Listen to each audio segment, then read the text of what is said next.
건설기계 정비기능사 자격증은 건설 현장에서는 없어서는 안 될 건설기계, 즉 굴착기, 불도저 로더 등 다양한 건설기계들이 제대로 작동하도록 점검하고 정비하는 데 필요한 자격증입니다. 이 자격증을 취득하면 건설기계 정비업체 그리고 제조업체 건설 현장 등 다양한 곳에서 사용이 가능합니다. 건설기계 정비기능사 1회 기출문제 함께 보겠습니다. 1번 디젤 엔진의 노크를 방지하기 위한 방법으로 틀린 것. 자, 노크란 말은요, 연료가 연소실 내에서 비정상적으로 급격하게 폭발하면서 발생하는 이상연소 현상을 노크라고 합니다. 소리가 똑똑똑 이렇게 난다고 해서 노크입니다. 그러면 1번 세탄가가 높은 연료를 사용한다. 세탄가는 연료의 착화성을 말합니다. 연료의 착화성. 그런데 세탄가가 높으면 높을수록 착화가 빨리 일어나겠죠. 세탄가가 높단 말은 착화가 빠르게 일어납니다. 그러면 노크가 방지되겠죠. 따라서 1번은 노크를 방지하기 위한 방법이 됩니다. 2번 실린더 벽의 온도. 이 온도를 높게 하면요. 높게 하면 그러면 노크를 방지할 수 있습니다. 왜냐하면 실린더 벽이 너무 차가우면 그러면 연료의 착화 지연이 생기기 쉽습니다. 그래서 노크가 발생할 가능성이 있습니다. 따라서 실린더 벽의 온도를 높게 유지하는 것 필요합니다. 세 번째, 압축비를 낮게 한다. 압축비가 낮으면 그러면 착화 온도에 도달하지 못해서 연소 지연이 발생하고 그리고 노크가 발생할 가능성이 높아지죠. 노크가 많이 일어나요. 따라서 노크를 방지하기 위한 방법으로 드렸습니다. 4번, 연료의 착화성을 좋게 한다. 착화성을 좋게 하면요, 그럼 노크 위험이 줄어듭니다. 답은 3번. 2번. 자, 2번 이제 계산 문제인데 좀 어렵습니다. 링기의 이수는 120, 피니언의 이수는 12, 총 배기량이 1500cc, 기간 회전 저항이 7kg/m, 그때 기동 전동기가 필요로 하는 최소 회전력은 얼마인가? 최소 회전력, 토크입니다. 토크는 얼마인가? 자, 이거 공식이 있는데요. 공식대로 풀지 말고요. 자, 우리 숫자를 한번 봅시다. 링기어 이수가 120이고요. 피니언 이수가 10이죠. 그럼 이게 얼마입니까? 10분의 1이죠. 10분의 1. 이렇게 보면 10분의 1이고 거꾸로 보면 피니언 이수하고 링기어 이수의 관계는 10배.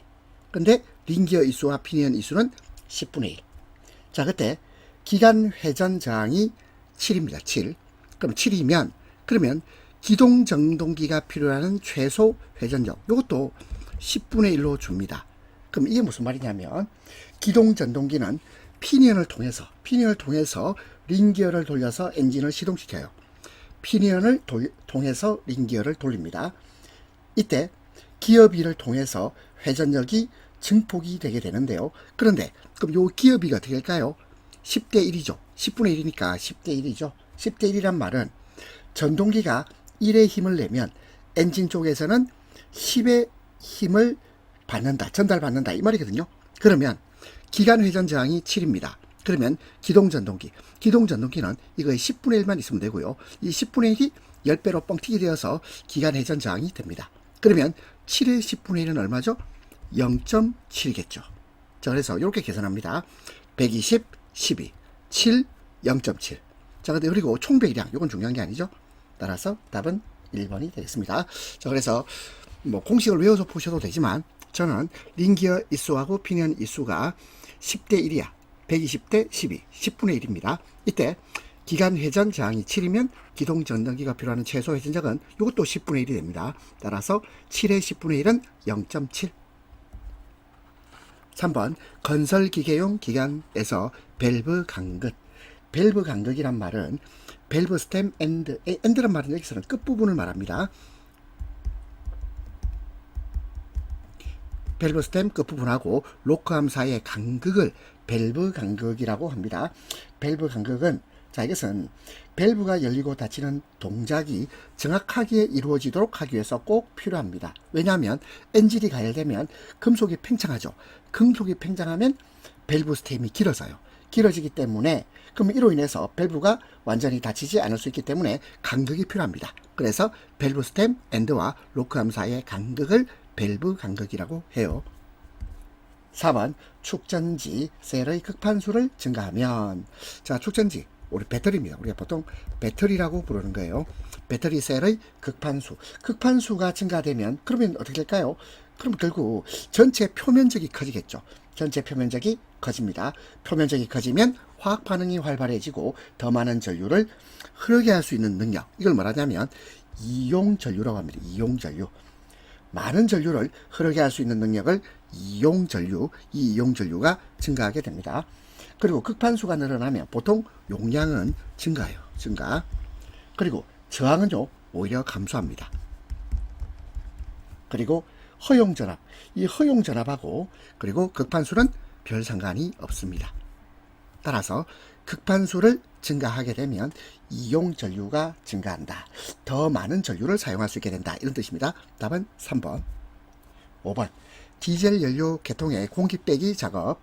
자, 우리 공기 빼기 작업을 에어 빼기 이런 말 쓰죠. 공기 빼기, 에어 빼기 작업이 불량 시 발생될 수 있는 사항으로 가장 거리가 먼 것입니다. 이 공기 빼기 작업은 연료가 원활하게 흐르도록 하는 작업이에요. 근데 1번부터 봅시다. 변속. 이 변속하군요.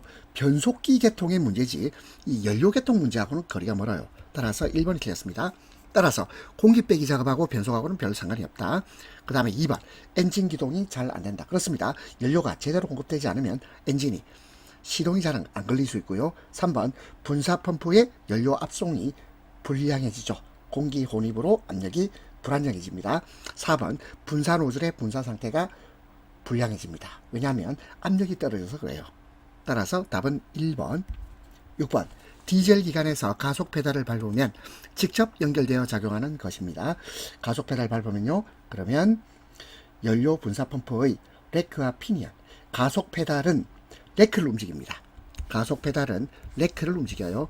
레크를 움직여서 피니언 기어를 통해서 연료 분사량을 조절하게 됩니다. 답은 2번입니다. 1번에 스로틀 밸브. 스로틀 밸브는 주로 가솔린 엔진에서 공기량을 조절하는 데 사용합니다. 3번에 노즐. 노즐은 연료를 미세하게 분사하는 장치입니다. 4번에 플라이밍 펌프. 플라이밍 펌프는 연료를 고압 펌프로 보내기 위한 저압 펌프를 말합니다. 6번의 답 2번. 7번. 오염된 엔진 오일의 색과 그 원인을 표시한 거로 틀린 것입니다. 1번 검은색. 검은색은 장시간 오일을 교환하지 않으면요, 그러면 이 오일이 산화되겠죠. 그리고 엔진 내부에 카본, 이 카본은 거름입니다. 거름이 섞이면서 어떻게 바뀔까요? 검게 바뀌겠죠. 2번 우유색. 이 우유색은 뭐냐면 냉각수가 혼입되면, 냉각수가 오일에 섞이면 유화현상이 일어납니다. 유화현상이 일어나고 우윳빛의 탁한 색을 이루게 돼요. 3번 붉은색. 파워 스티어링 오일.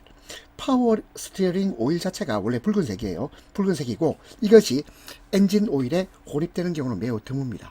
따라서 3번이 틀렸습니다. 4번 회색. 연소가스 생성물이 혼입되면, 그 연소가스에 포함된 카본, 황성분이 혼입되면 그러면 회색이 됩니다. 답은 3번. 8번 배터리, 점화 코일, 점화 플러그 등을 합하여 무슨 장치를 하죠? 보세요. 점화 장치죠. 답 3번입니다. 배터리는 전원을 공급합니다. 점화 코일은 전압을 높여주고 점화 플러그는 불꽃을 일으켜 점화를 하도록 하죠. 따라서 배터리, 점화 코일, 점화 플러그를 합해서 점화 장치라고 합니다. 1번에 배진 장치 이런 건 없고요. 2번 발전 장치. 발전이란 말은 전기를 생산한다 이런 뜻입니다. 그러면 축전은 뭘까요? 전기를 저장하는 거죠. 축전 장치의 대표적인 것이 배터리입니다. 8번 답 3번. 9번 보겠습니다. 사행전기관은 1사이클당 크랭크 축이 몇 회전합니까? 자, 피스톤이 1사이클이란 말은 피스톤이 4번 움직인단 말이고요. 이 피스톤이 4번 움직일 때 크랭크 축은 2회전을 합니다. 따라서 답 2번. 10번 부동액 성분이 아닌 것. 부동액 성분은 이렇게 구성되어 있어요. 알코올, 그리세린, 에틸렌, 글리콜. 알코올, 그리세린, 에틸렌, 글리콜. 벤졸 아닙니다. 벤졸은 발암성이 있는 방향족 탄화수소입니다. 그리고 부동액 성분으로 사용되지 않습니다. 먼저 1번의 알코올은 이거는 이제 부동액 성분 맞지요. 그리고 글리세린도 자 부동액 성분으로 사용되고 있습니다. 그리고 에틸렌 글리콜. 자, 가장 흔하게 사용되는 부동액의 주 성분이 에틸렌 글리콜입니다. 우리 부동액 알고 있죠? 부동액은 냉각수가 겨울철에 얼지 않도록 하고 여름철에는 끓지 않도록 도와주는 액체를 부동액이라고 합니다. 11번 에어컨에서 실내외 온도 및 증발기의 온도를 감지하는 센서. 이게 뭐냐면 온도 변화에 따라서 저항값이 변하는 전자 부품으로 서미스터라고 합니다. 서미스터. 자, 우리 영어로 한번 써볼까요? THERMISTOR.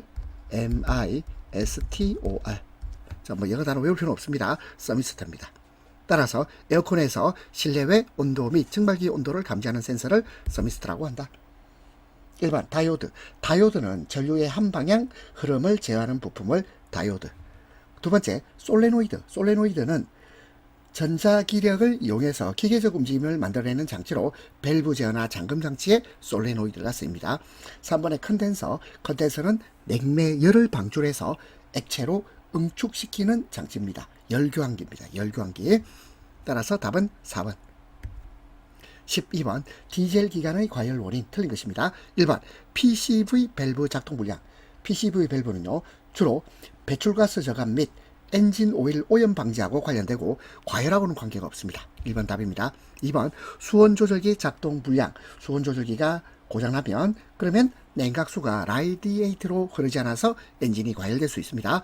3번 라디에이터 막힘. 이것도 마찬가지죠. 냉각 효과가 떨어져 과열 원인이 됩니다. 그리고 냉각수가 부족해도 엔진 온도가 과열될 수 있겠죠. 따라서 답 1번입니다. 자, 13번. 자, 13번 이제 계산 문제입니다. 연소실 최적이 50cc, 배기량이 360cc인 엔진을 보링. 이 보링이란 말은 구멍을 뚫는다 이 말이죠. 자, 천공을 했어요. 구멍을 뚫고 난 뒤에 배기량이 370. 그러면 360은 이걸 무시하세요. 370이 된 거예요. 압축비.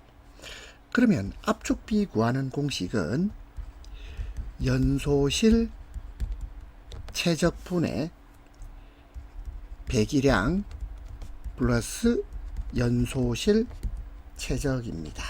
이게 압축비예요. 그러면 연소실 최적은 일단 50이죠. 50. 배기량은 360을 보면 안 되고 천공을 했기 때문에 보링했기 때문에 370으로 바뀌었죠. 370. 그리고 연소실 최적은 50 하면 50분의 420 얼마입니까? 8.4. 8.4가 되겠죠. 압축비는 8.4 대 1. 답은 2번이 되겠습니다. 14번 교류 발전기에 관한 설명. 옳지 않은 겁니다. 1번 교류를 직류로 정류하는데 실리콘 다이오드를 사용합니다. 2번 브러쉬는 슬립링과 접촉합니다. 그리고 스테이터와 로터로 구성되어 있죠. 그리고 4번에 계자 코일. 계자 코일은 스테이터에 감고 아닙니다. 스테이터에 감는 게 아니고 로터에 감습니다. 로터. 그리고 전기자 코일. 전기자 코일은 스테이터에 감깁니다.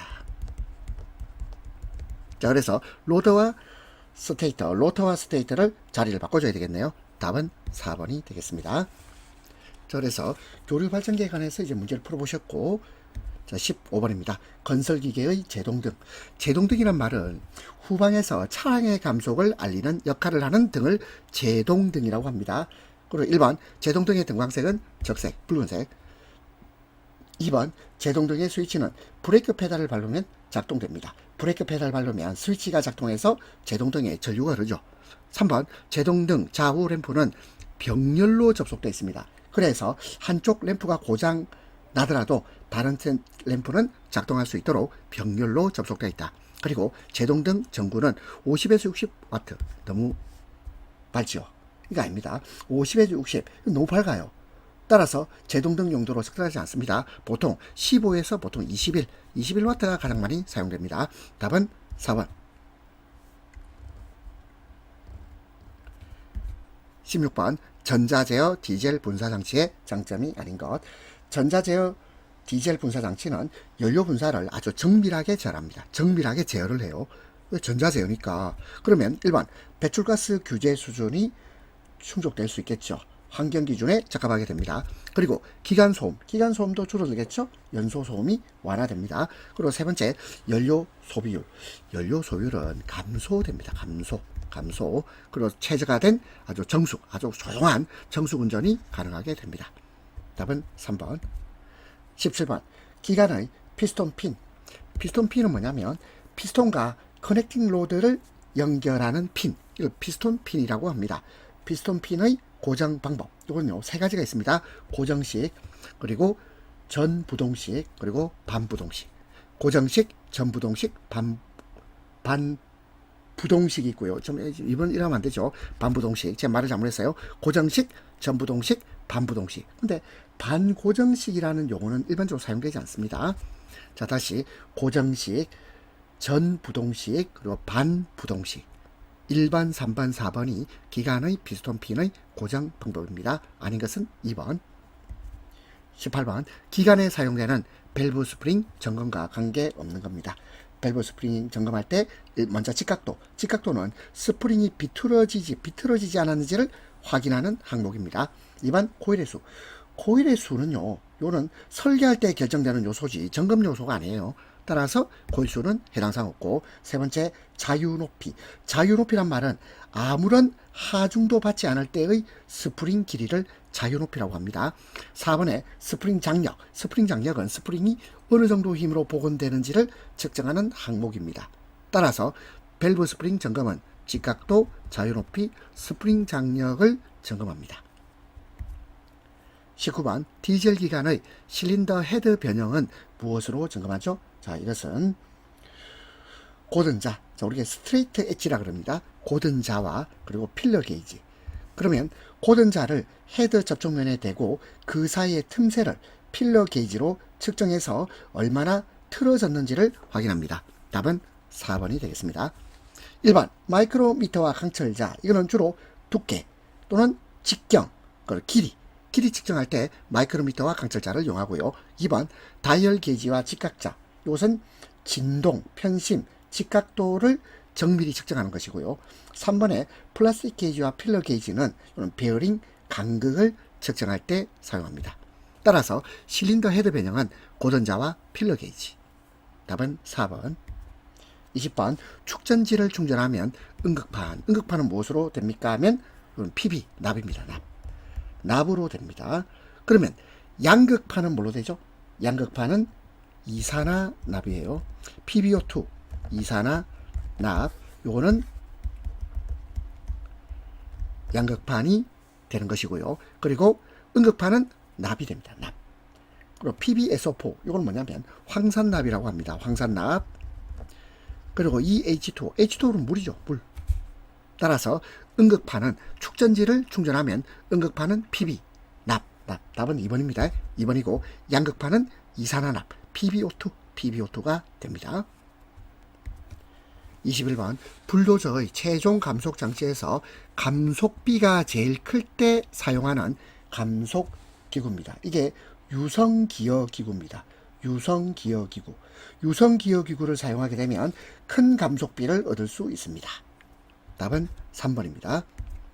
22번 리코일 스프링의 완충 방식이 아닌 것. 리코일 스프링 하면 우리 보통 총기 안에 있는 스프링 있죠. 이걸 리코일 스프링이라 그래요. 따라서 총기에서 충격이나 반동을 흡수하는 데 사용하는 장치인데, 이 리코일 스프링의 완충 방식은 일단 코일 스프링식 있습니다. 그래서 스프링을 사용해서 충격을 흡수하는 가장 전통적인 방식을 코일 스프링식이라고 하고, 이번에 다이어프램 뭐냐면 금속 다이어프램의 탄성을 이용해서 충격을 흡수합니다. 그리고 3번에 질소가스 스프링식, 질소가스를 압축하는 방식으로, 자, 이것도 리코일 스프링의 완충 방식이 되는데요. 4번에 토션바 스프링식, 토션이란 말은 비틀린다 이런 말인데요. 토션바 스프링식은 이거는 차량 서스펜션 시스템에 주로 사용되는 겁니다. 따라서 리코일 스프링의 완충 방식하고 거리가 멀어요. 답은 4번. 23번 주어진 조건을 가진 굴삭기의 자금량. 자, 이게 좀 어렵습니다. 버킷 용량 0.6, 사이클 시간 0.5, 버킷 개수 1, 토량 환상 개수 1.2, 작업 효율은 85%. 그러면 이때 우리는 자금량을 구해야 됩니다. 자금량. 그럼 이 자금량은 실제 자금량을 말해요. 여기서 말하는 자금량은 실제 자금량입니다. 그런데 여기서 우리가 봐야 될 거, 사이클 시간이 먼저 한번 봅시다. 0.5 미니트. 그러니까 분당 0.5란 말이죠. 그렇다면 여기서 뭘 할 수 있냐면, 그러면 1시간당 작업 횟수는 어떻게 구하면 될까요? 분당 0.5잖아. 분당 0.5. 그런데 1시간은 60분이잖아. 근데 분당 0.5니까 1시간당 작업 횟수는 120회가 됩니다. 일단 여기서 1시간당 작업 횟수를 우리가 구할 수 있겠습니다. 1시간당 작업 횟수를 좀 구해 줍시다. 자, 그 다음에 이제 우리는 실제 작업량을 구해야 됩니다. 실제 작업량. 실제 작업량은 어떻게 구하냐면, 일단, 버킷 용량 0.6 세제곱미터죠. 세제곱미터. 그럼 일단 0.6 버킷 용량에다가 곱하기 버킷 개수, 요 1입니다. 1. 버킷 용량 곱하기 버킷 개수, 그 다음에 토량 환산 개수가 1.2죠. 요것도 다 같이 곱해줘요. 곱해줍니다. 요 곱해주고, 자, 그 다음에 또 어떻게 하냐면, 우리가 1시간당 작업 횟수, 1시간당 작업 횟수가 120회였죠. 120회. 요 120을 곱해주면 됩니다. 그럼 이게 얼마냐면, 이게 이론적인 작업량이에요. 이론적인 작업량. 자, 그럼 정리해볼까요? 그럼 다 정리하면 얼마죠? 86.4. 이게 뭐냐면, 이론상 작업량입니다. 그런데 실제 작업 효율이 85%를 했잖아. 그럼 여기서 85%니까 0.85를 곱해줘야 돼요. 곱해주면 이게 뭐가 되냐면 실제 작업량이 됩니다. 아, 복잡하죠. 그럼 86.4에다가 0.85를 곱해주세요. 곱해주면 그러면 73.44가 됩니다. 답은 1번입니다. 자, 다시 보겠습니다. 주어진 조건을 가진 굴삭기의 작업량. 이렇게 하면 실제 작업량을 말합니다. 왜냐하면 작업 효율이 나타나 있잖아. 만약에 작업 효율이 없다면 그러면 이론상 작업량을 구해주면 돼요. 자, 다시 보겠습니다. 그러면 실제 작업량을 구해야 되는데 버킷 용량이 0.6, 사이클 시간. 자, 이 사이클 시간을 가지고 우리는 1시간당, 자, 보세요. 전부 per hour, 전부 시간 단위 아닙니까? 1시간당 작업 횟수를 알 수 있다. 사이클 시간은 분당 0.5잖아. 그러면 60 나누기 0.5에서 1시간은 120회 작업 횟수가 됩니다. 자, 그러고 나서 우리는 다 곱해주면 돼요. 버킷 용량, 그 다음 버킷 개수, 그 다음에 토량 환산 개수, 그리고 1시간당 작업 횟수 하면 이론상 작업량. 여기다가 0.85 곱하면 실제 작업량. 아, 문제가 어려웠죠? 24번, 유압 작동류의 기포 발생을 방지하거나 저장. 자, 우리 저장한다. 영어로 해볼까요? 탱크 아닙니까? 탱크. 유압 탱크죠. 그래서 유압 탱크는 유압 작동류, 이게 뭐냐면 오일이에요. 오일. 요 오일을 저장하는 용도로 사용하고 또 기포 발생을 방지하기도 하죠. 기포를 제거하는 역할도 하게 됩니다.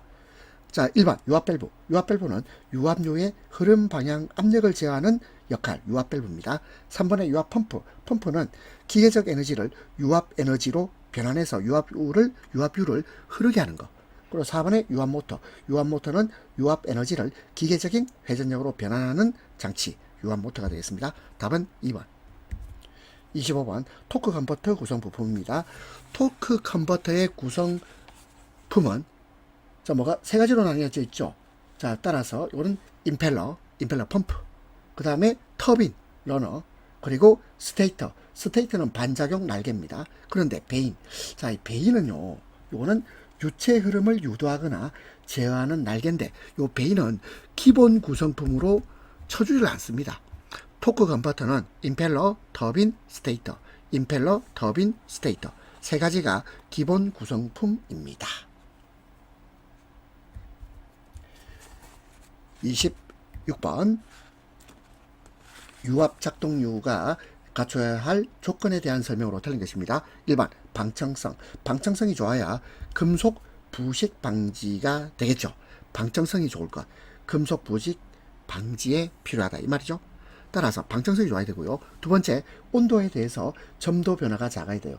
점도 변화가 작단 말은 결국 점도 지수가 높단 말이고, 그래서 장비 성능을 일정하게 유지할 수 있습니다. 점도 변화가 작아야 된다. 그 다음 세 번째, 인화점 낮을 것. 인화점이 낮으면요, 불이 붙기 쉬워요. 불이 붙기 쉬우기 때문에 인화점이 낮으면 화재 위험이 있습니다. 화재 위험. 따라서 인화점이 높아야 되겠죠. 4번, 화학적으로 안정될 것. 따라서 틀린 것은 3번. 27번 유체 클러치 오일이 갖춰야 할 조건 중 틀린 것입니다. 1번 비점이 높을 것. 고온에서도 증발하지 않도록 하기 위해서는 비점이 높아야 됩니다. 2번 착화점이 높을 것. 화재 위험을 줄이기 위해서는 착화점이 높아야 되겠죠. 3번 점도. 점도가 너무 높으면요, 유체 흐름이 느려지고 클러치 작동이 둔해집니다. 따라서 점도가 낮을 것. 4번에 비중이 클 것. 어느 정도 비중이 커야 되겠죠? 따라서 틀린 것은 3번입니다. 28번 크레인의 붐은 상부 회전체에 무엇으로 연결되어 있죠? 핀으로 연결되어 있습니다. 그래서 크레인의 붐은 뭐냐면 하중을 지지하고 이동하는 중요한 구조물입니다. 그리고 상부 회전체와 안정적으로 연결되어야 되는데 핀이 그 역할을 해줘요. 따라서 답 4번. 29번 유압회로 중 속도 제어 회로가 아닌가. 속도 제어 회로는요, 일단 차동회로, 차동이란 말은 속도를 증가시키는 역할을 합니다. 속도 제어 회로입니다. 그 다음에 감속회로, 감속회로는 속도를 줄이기 위한 회로죠. 요 속도 제어 회로가 되겠습니다. 그 다음에 동기회로, 동기회로는 여러 개의 유압 실린더가 동일한 속도로 움직이도록 제어하는 회로고, 이것도 속도 제어 회로가 되겠는데, 2번에 록이란 말은 뭐죠? 고정한다, 잠금한다 이런 말이죠. 고정, 잠금하는 역할을 합니다. 유압 실린더 위치를 고정, 잠금하는 역할을 하기 때문에 속도 제어 회로가 아닙니다. 30번 트랙이 밑으로 처지지 않도록 받쳐주는 역할, 이게 상부 롤러입니다. 상부 롤러. 상부 롤러는 트랙 체인의 상부를 받쳐주어서 처지지 않도록 역할을 합니다. 2번에 하부롤러. 하부롤러는 트랙 체인의 하부를 지지해서 차량이 원활하게 주행하도록 하는 역할을 합니다. 3번에 프론트 아이들러. 이것은 트랙의 장력을 조절하고 방향을 유지하는 역할을 하고요. 4번에 롤러가드. 롤러가드는 하부롤러를 보호하는 역할을 합니다. 따라서 트랙이 밑으로 처지지 않도록 받쳐주는 역할은 상부롤러. 31번 스크레이퍼의 작업장치 중 에이프런. 자, 우리 에이프런 하면 영어 단어 뜻이 뭐죠? 앞치마, 요 가림막 이런 뜻이에요. 자, 그러면 앞치마 가림막에 대한 설명으로 맞는 것입니다. 이것은 2번 볼 앞에 설치된 토사 배출구를 닫아주는 문입니다. 이것이 에이프런이 되겠습니다. 1번에서 트랙터와 볼을 연결해주는 부분, 이게 뭐죠? 이건 드래그링크 또는 힌지를 말합니다. 3번에 토사를 적재할 때 볼의 뒷벽을 구성하는 거, 이거 게이트를 말하고요. 그리고 배토시에는 아래로 내린다, 아니죠. 아래로 내리는 게 올라가는 거죠. 에이프런이 올라가면서 에이프런이 올라가면서 토사가 배출되도록 합니다. 답은 2번이 되겠습니다.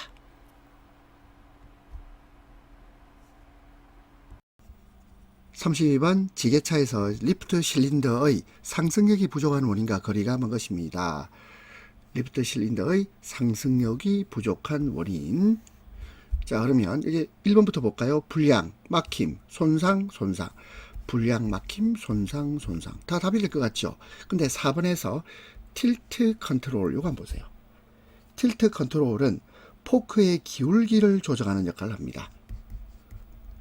포크의 기울기를 조정하는 역할을 해요. 그러면 리프트 실린더 상승하고 아무 관계가 없죠.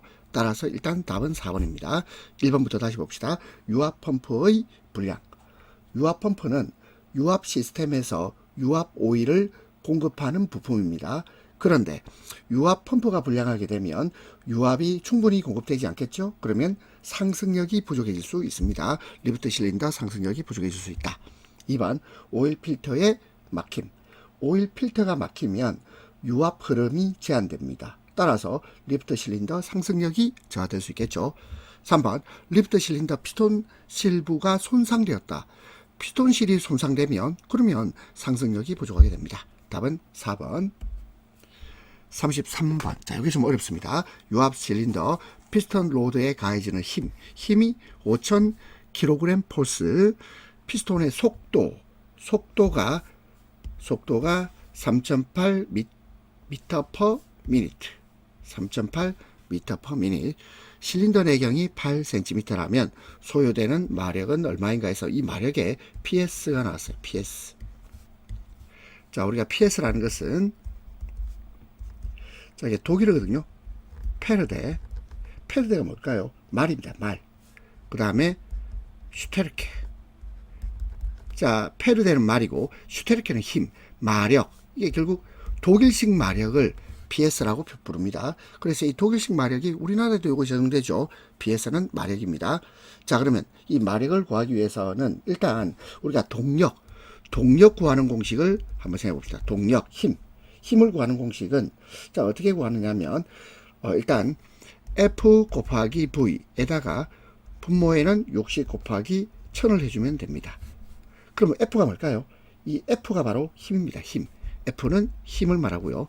V는 뭘까요? V는 여러분 알다시피 속도입니다. 속도. 그러면 동력이라는 것은 근데 이 동력은 킬로와트입니다. 킬로와트. 동력 킬로와트. 이 킬로와트는 F 곱하기 V에서 60 곱하기 1000을 나눠준 값이에요. 자, 근데 요 힘을 구하려고 보니까 힘이 5000kg 폴스죠. 근데 이 5000kg 폴스는 자, 이건 또 어떻게 되냐면 1kg 폴스가 몇 뉴턴인지 이걸 바꿔줘야 됩니다. 1kg 폴스는 요는요 약 9.8 뉴턴인데 정확하게 말하면 9.80665 뉴턴입니다. 자, 우리 계산할 때는 그냥 9.8로 계산해야 됩니다. 근데 제가 편의상 전체를 다 부르겠습니다. 1kg 폴스는 9.80665 뉴턴입니다. 자, 그러면 요 힘 자리에 뉴턴이 와야 돼요.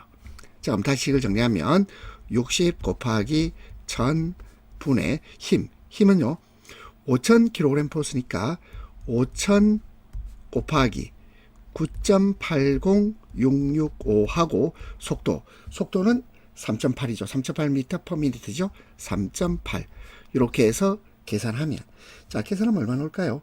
그러면 약 3.105kW가 나옵니다.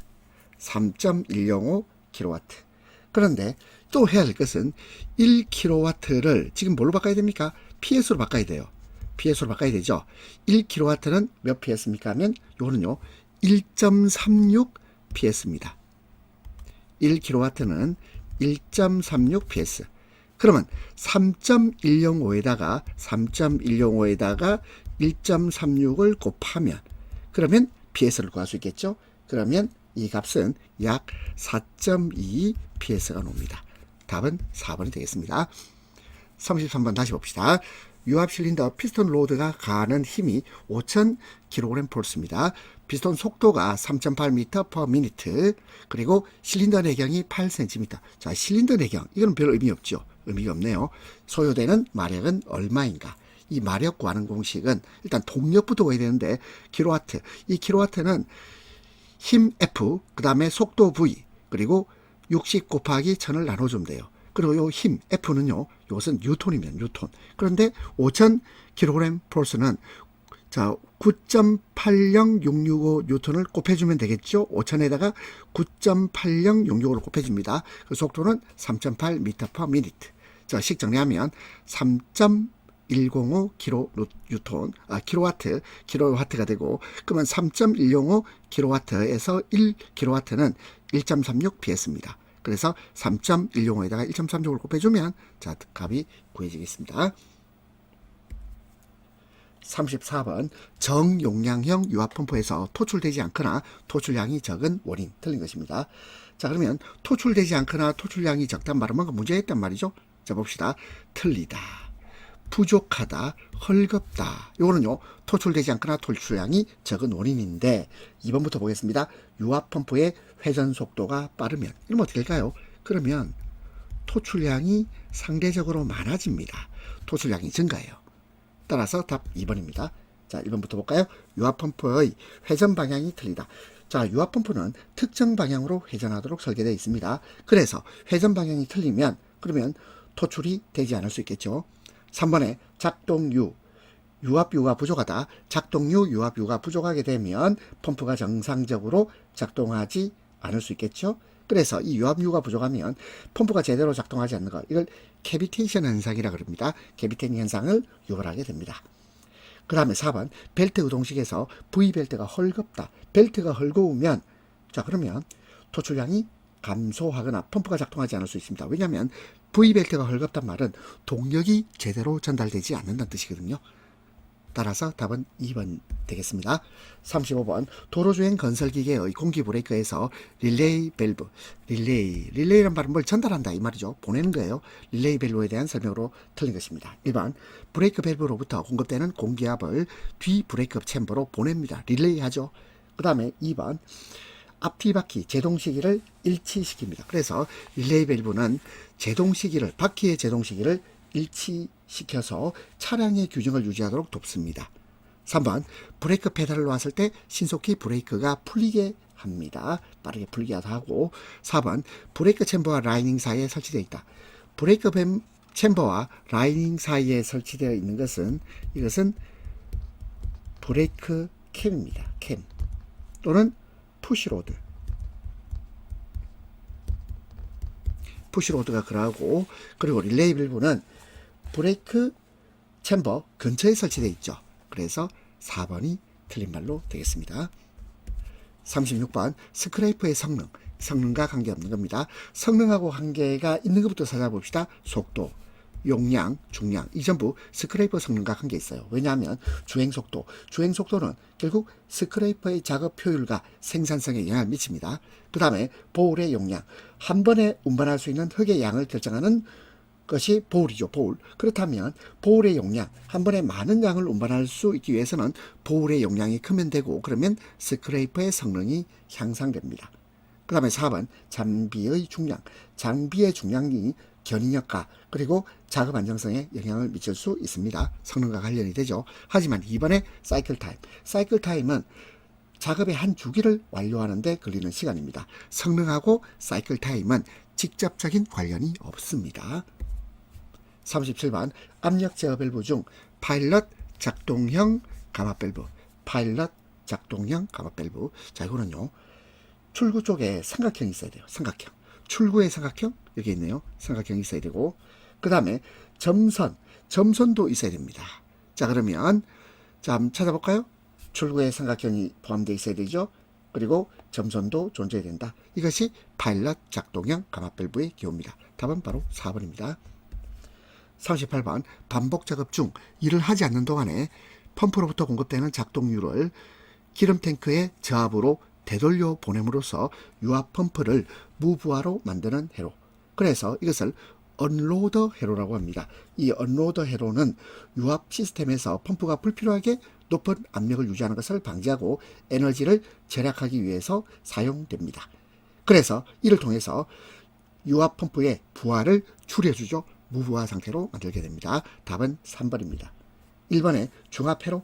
자, 중압회로는 이런 고압과 저압을 적절히 조절하는 역할을 합니다. 그 다음에 추압기 회로. 추압기는 어큐뮬레이터죠. 어큐뮬레이터를 이용해서 유압 에너지를 저장하고 필요할 때 방출하는 회로가 추압기 회로고요. 4번에 차동 실린더 회로는 실린더 크기가 다른 두 개의 실린더를 이용해서 속도를 조절하는 회로입니다. 따라서 답 3번. 39번 모터 그레이더 조향 장치의 부품입니다.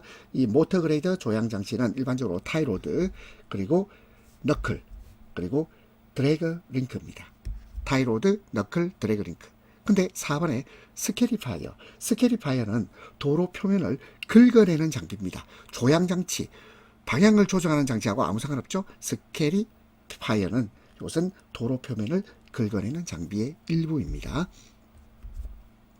40번 종감속 기어에서 구동 피니언의 물림이 링기어 인면의 입뿌리 부분에 접촉하는 것, 이걸 뭐라 그러죠? 플랭크 접촉이라고 그래요. 플랭크 접촉. 그래서 기어의 피니언과 링기어 사이에서 피니언의 물림이 링기어 인면의 입뿌리 부분에 접촉하는 것, 이것을 플랭크 접촉이라고 합니다. 41번. 자, 또 이제 계산이 나왔네요. 블레이드의 용량. 자, 용량을 다른 말로 우리가 부피라고 하죠. 부피라고 부르기도 하고 또는 최적이라고 하기도 합니다. 용량, 부피, 최적 같은 말이고요. 용량이 0.845 세제곱미터. 그럼 여기서 세제곱미터란 말의 의미, 이 말의 의미가 뭐냐면 미터를 3번 곱했다 이런 뜻이에요. 미터를 3번 곱해서 미터 세제곱이 돼요. 그 다음에 블레이드의 폭 0.5미터, 높이 650mm. 이상하죠? 밀리미터를 미터로 바꿔줘야 될 거 아닙니까? 그러면 이것은 0.65m입니다. 0.65m. 그러면 길이가 몇 미터냐 이 말이죠. 자, 그럼 부피 공식 한번 해볼까요? 용량 공식. 부피 용량 구하는 공식은 길이 곱하기 폭 곱하기 높이, 가로 세로 곱하기 높이, 이런 말이거든요. 가로 곱하기 세로 곱하기 높이. 근데 길이, 자, 길이 한번 봅시다. 길이 얼마죠? 모르잖아. 미터라고 전제하고. 자, 그럼 용량은 0.845 세제곱미터. 자, 여기서는 길이 곱하기 폭은 0.65, 그 다음에 곱하기 높이도 0.65. 그러면 길이로 정리해보면 길이는 0.65를 두 번 곱해서 0.65를 두 번 곱한 것이 분모, 분자는 0.845 이렇게 됩니다. 자, 이렇게 정리하면 얼마 나올까요? 그러면 2가 나옵니다. 2가 나오는데 이거는 이렇게 생각하면 돼요. 0.65하고 0.845 이거 약분 됩니까? 약분? 어때요?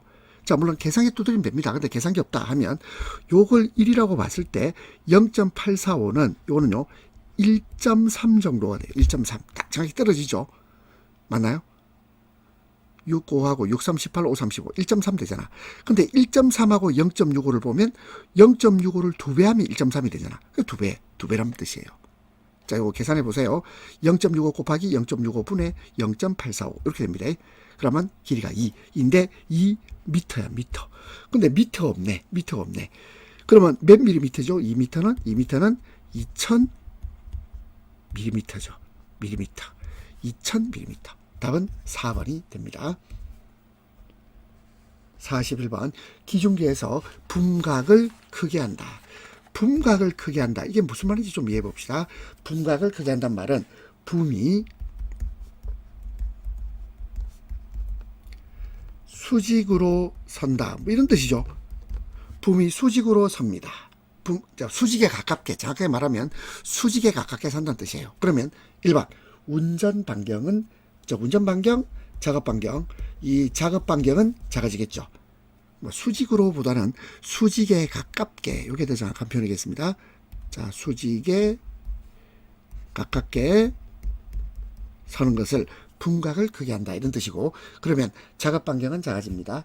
그리고 기중 능력은 하중이 붐에 더 가깝게 위치하게 되죠. 따라서 기중 능력은 커진다.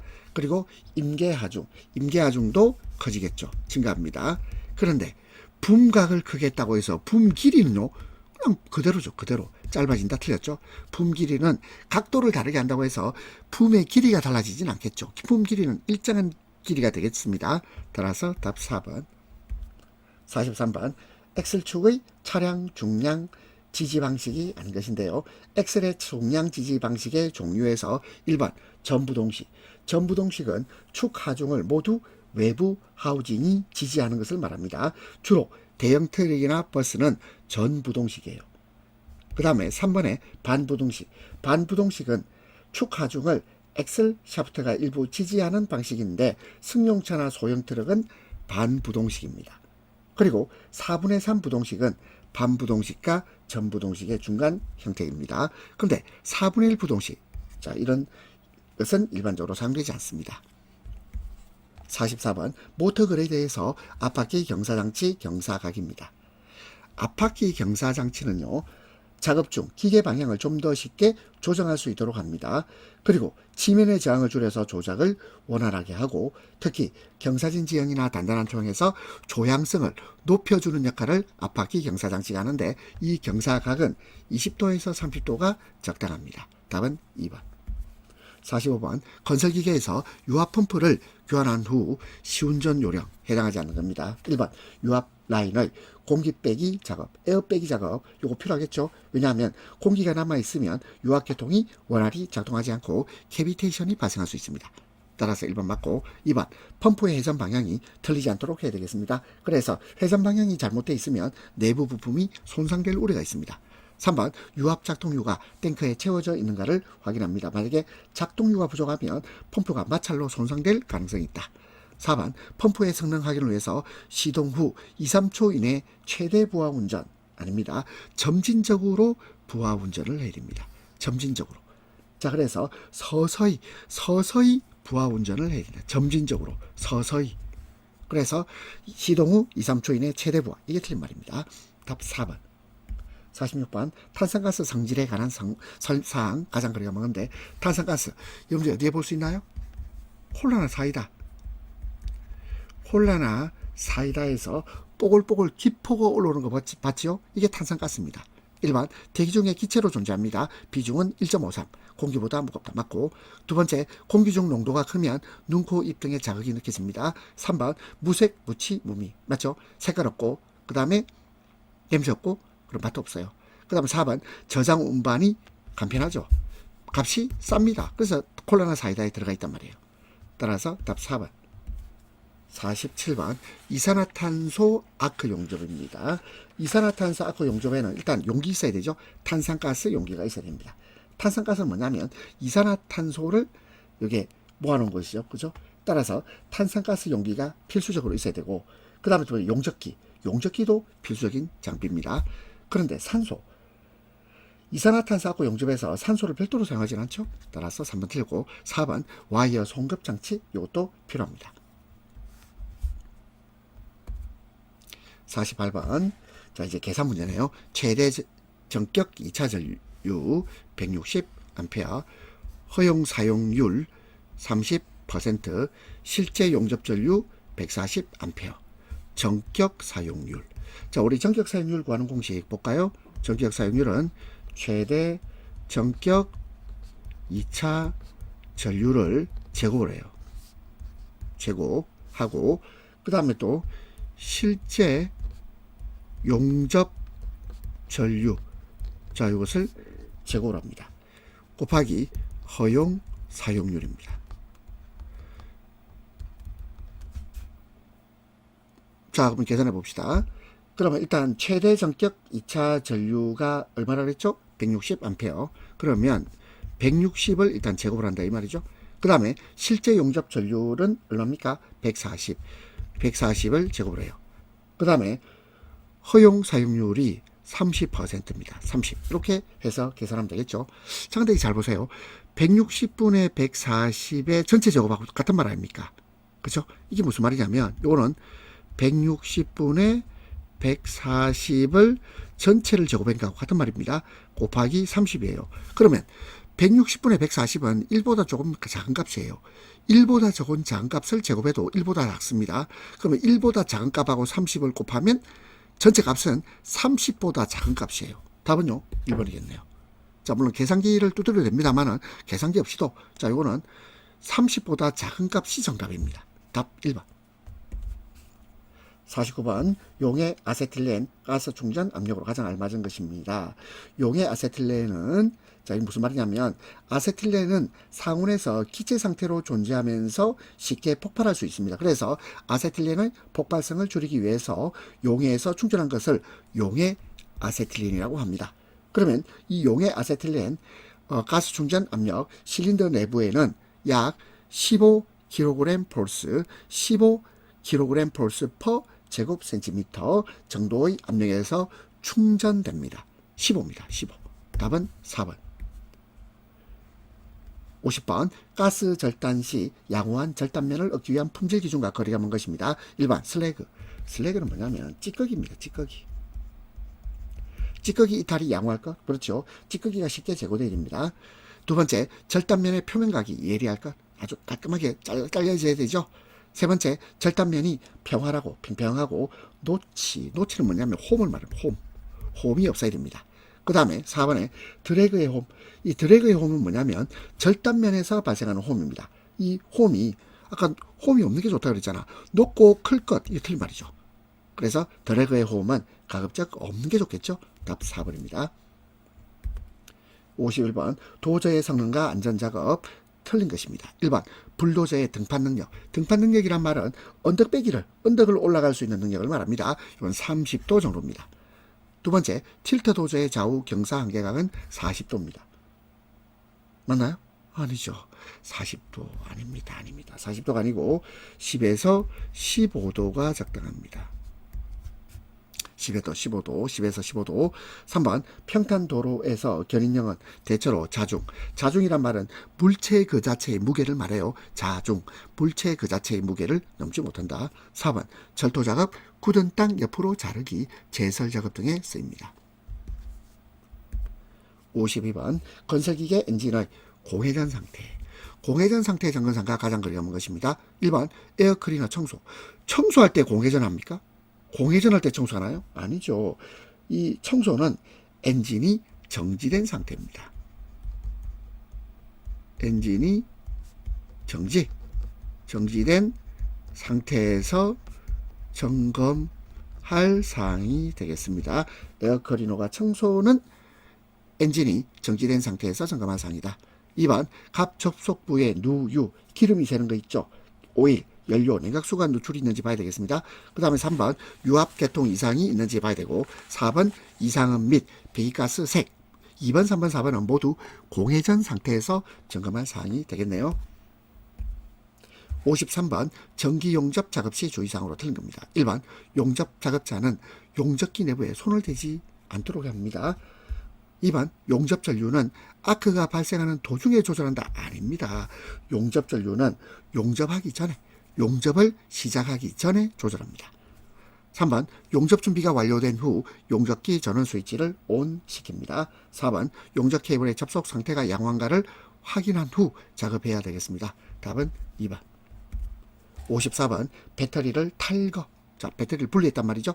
탈거 후 급속 충전 또는 보충전할 때 안전 측면에서 주의를 기울여야 할 사항과 가장 거리가 먼 것입니다. 1번 화기. 자, 화기. 배터리 충전 중에는 수소, 가연성 가스인 수소가 발생할 수 있기 때문에 화기를 조심해야 됩니다.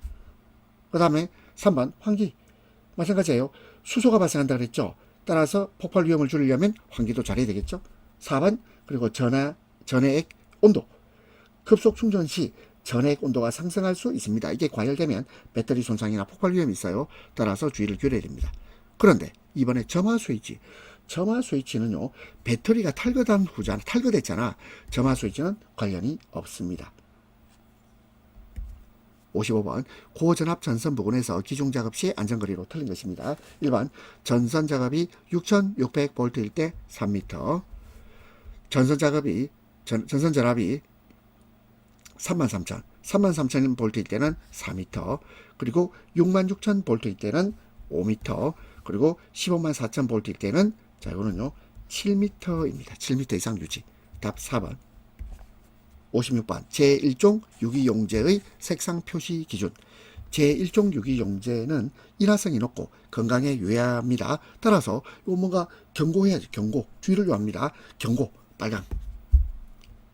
57번 자동차 정비 공장에서 폭발의 우려가 있는 가스 전기 또는 분진을 발산하는 장소에서 금지해야 할 사항에 속하지 않는 건데, 폭발 우려가 있대. 폭발. 그러면 화기 조심해야 되겠죠.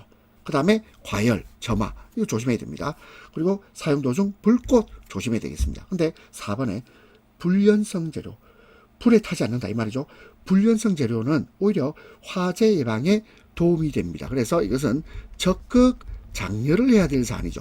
금지할 사항이 아닙니다. 적극 장려를 해야 됩니다. 답 4번. 58번 다이얼 게이지. 다이얼 게이지는 미세한 변이를 정밀하게 측정하는 도구입니다.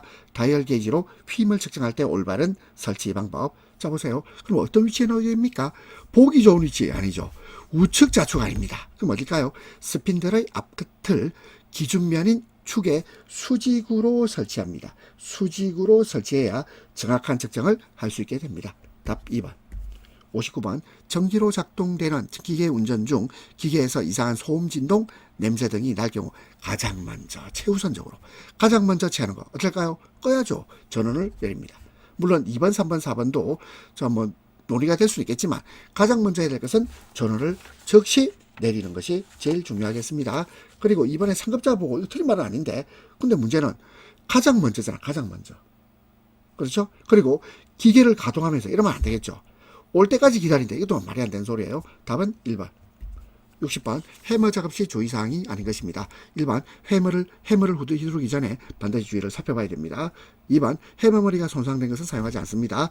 그리고 3번 오래 작업하면 손바닥에 물집이 생긴다. 이럴 수는 있겠지. 그렇다고 장갑을 끼나요? 아닙니다. 장갑을 착용하게 되면 해머가 미끄러질 가능성이 높아서 오히려 위험합니다. 그리고 떨어뜨릴 수도 있겠죠. 4번 해머로 녹슨 것을 뗄 때는 반드시 막 튀겠죠. 그죠? 튀기 때문에 이물질이 튀는 것을 막기 위해서는 보안경을 써야 됩니다. 답은 3번. 자, 여러분들 고생하셨습니다.